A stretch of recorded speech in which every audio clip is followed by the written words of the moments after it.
ଯଦି ଆପଣ ଶରୀରକୁ ସୁସ୍ଥ ରଖିବାକୁ ଚାହୁଁଛନ୍ତି, ପ୍ରତିଦିନ ସକାଳ 5ରୁ ଉଠିବେ।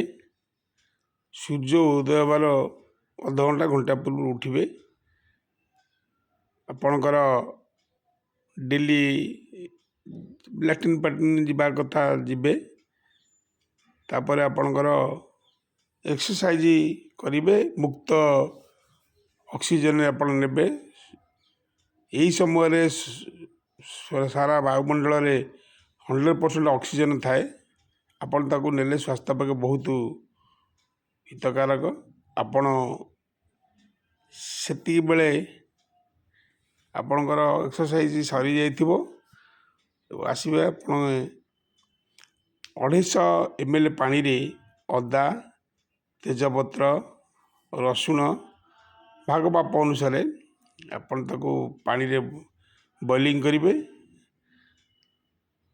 15 ମିନିଟ୍ ବଏଲିଂ ପରେ ସେ ପାଣି ମରିଯାଇଥିବ, ଆଉ 100 ml ପାଣି ଥିବ।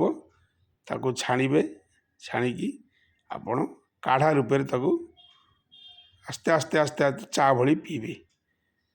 ଏହାଦ୍ୱାରା କ'ଣ ହେଉଛି, ଆମ ଶରୀରରେ ଓବେସିଟି, ଜଏଣ୍ଟ ପେନ୍ ଆଉ ଆପଣଙ୍କର ଯେଉଁ କୋଲେଷ୍ଟ୍ରଲ୍ ଏସବୁ କମିଯିବ ଶରୀର ଭିତରୁ। ଆପଣ ଯଦି ମୋଟାପା ଅଛନ୍ତି ବା ଆପଣଙ୍କର କୌଣସି ଜଏଣ୍ଟ ପେନ୍ ହେଉଛି, ଏ କାଢ଼ା ଆପଣ ପ୍ରତିଦିନ ପିଇବେ। ଇଏ କିଛି ନାହିଁ, ଏଥିରେ ପଇସା ପତ୍ର କିଛି ଖର୍ଚ୍ଚ ବେଶୀ ହୁଏ ନାହିଁ। ଏ ଘରେ ତ ରସୁଣ ଅଛି, ଘରେ ଅଦା ବି ଅଛି, ତେଜପତ୍ର ବି ଅଛି, ରୋଷେଇବାସ ହୁଏ।